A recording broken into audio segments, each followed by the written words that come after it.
That time of the day, yes, it's time for Talking Pints. I'm joined by Shabnam Chaudhri, ex-Met superintendent. Very nice to meet you. Likewise. Thank you very much indeed. Now, your story, your career is not just interesting, but it's very relevant to London today. I think, in fact, to all of Britain's big cities today. So you come here, you're a young kid, 18 months old, family come from Pakistan, and it all must have been quite a shock, I guess, for your parents. Completely different country.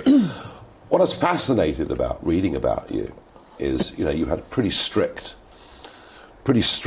parents in terms of what you were and were not allowed to do. And you're living in East London, and as I read it, the family took a bit of abuse. Yeah.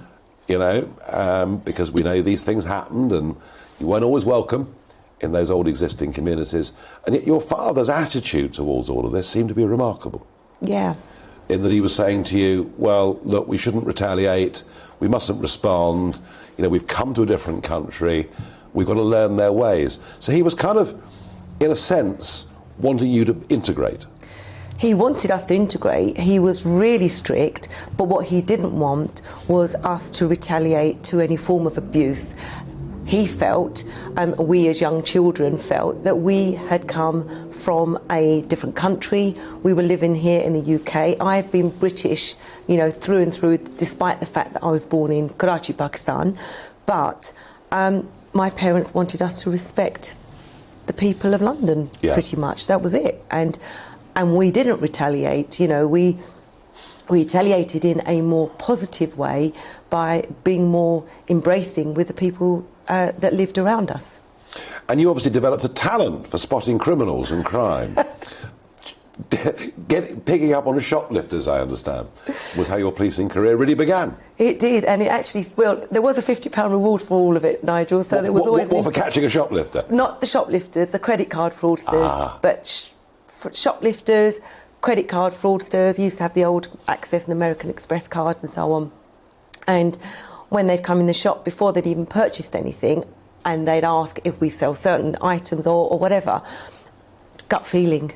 And then we used to get a lot of police officers come into the shop, and so we'd offer them 10% discount, and they keep saying to me, God, you're really streetwise, you're really bright, and you should think about joining the police. So I started to look into policing, trying to juggle that with family, community, being brought up in a really strict environment, wanting to be westernised, but Asian, wearing salwar kameez at home, going out in what my father didn't accept, jeans for starters. Even that was too much for him, jeans, was it? Nothing that was, look at me now, but tight-fitting jeans was a no-no.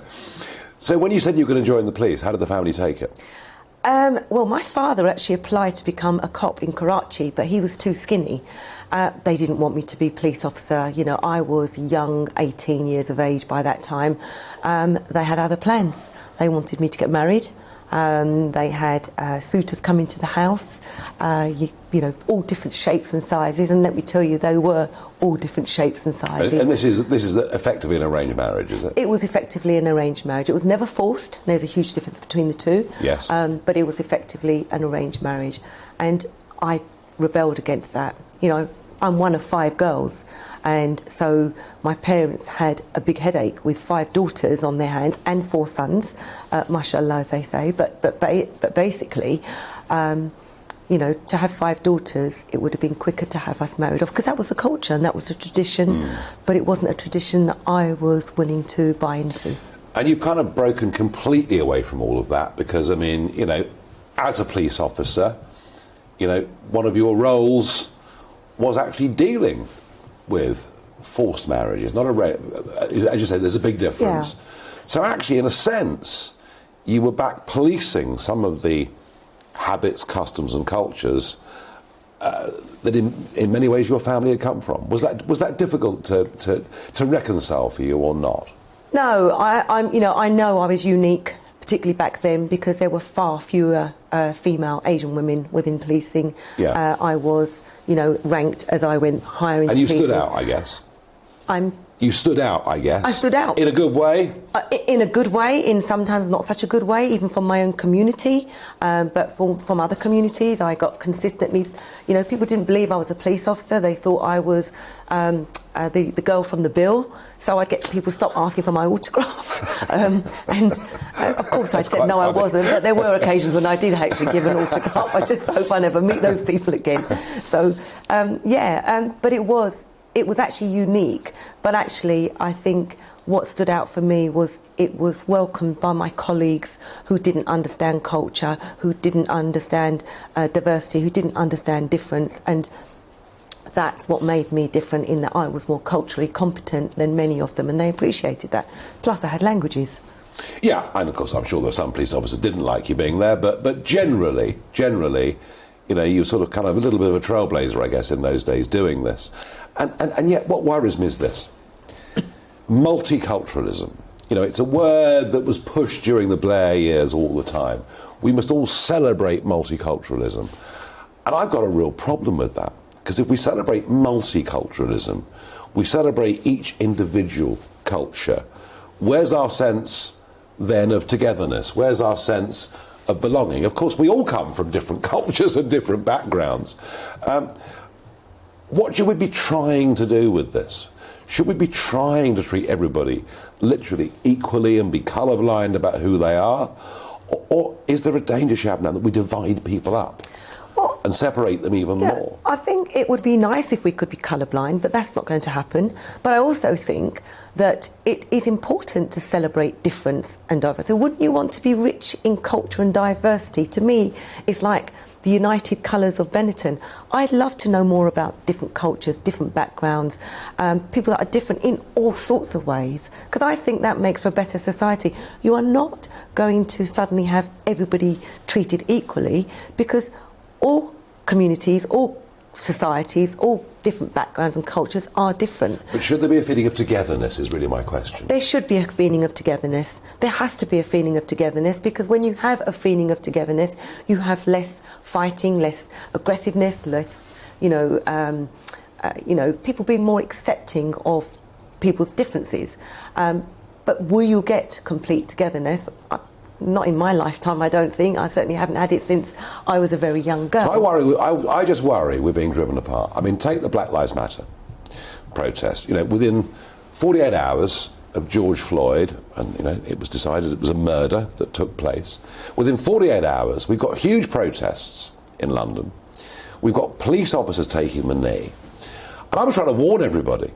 This organisation wasn't about racial equality or justice. This organisation actually wanted to divide us all up even further. I mean, haven't the Met lost their way on all of this? Well, let's just be clear on one thing. When you said that it was decided that it was a murder, it was a murder. Yeah, it was a convicted murderer.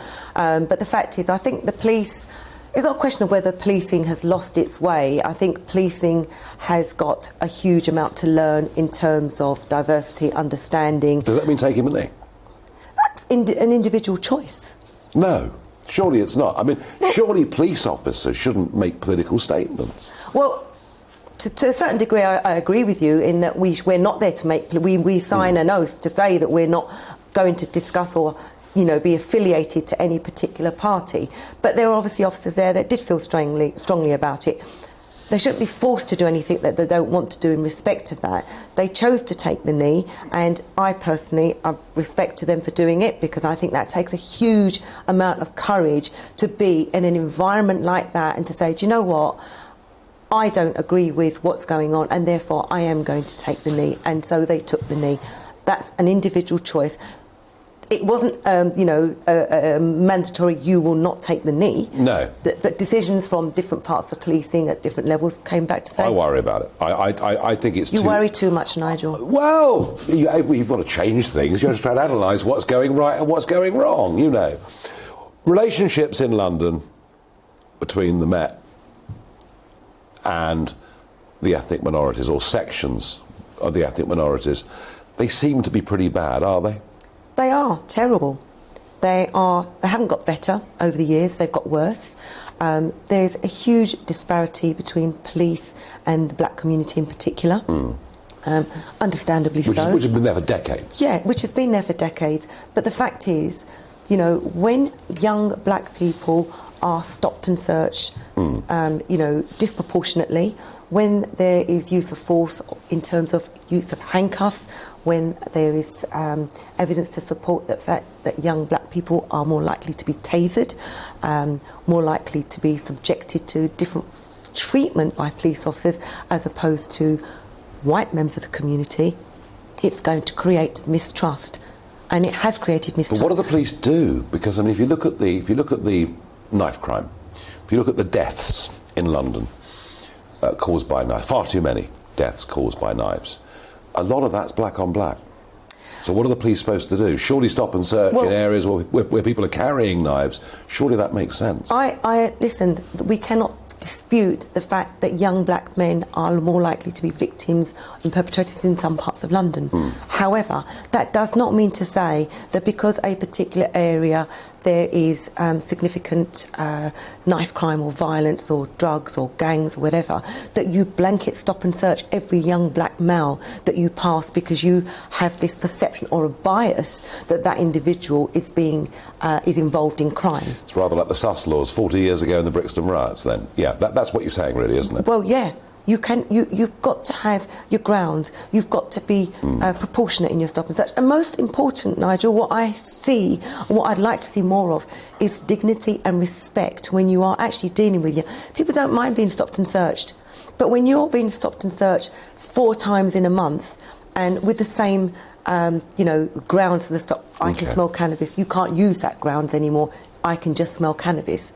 But the fact is, there needs to be better policing of communities. And I will say this, certainly in the last couple of months even, I think Met Police in particular are less defensive than what they have been in the past. And I think that will open doors and start bridging gaps. OK, interesting. Well, you've served a long career in the police. What next for Shabnam Chaudhri? What next? What's your next big battle? Do you know what? I was tired of battling. That's part of the reason that I left policing. I loved policing, don't get me wrong. It is one of the best careers ever. You know, I am proud as a British Muslim woman to have served within policing. But just over 30 years, I just felt it's time to go. Enough was enough. Enough was enough. Enough was enough. Well, well done for what you've done. And thank you for joining me here on Talking Pints. Thank you. Thank you. Welcome to the GB News YouTube channel. You can watch us live 24 hours a day, catch up on your favourite shows and join in the conversation in the comments below. Don't forget to subscribe and you'll never miss any of our exclusive content.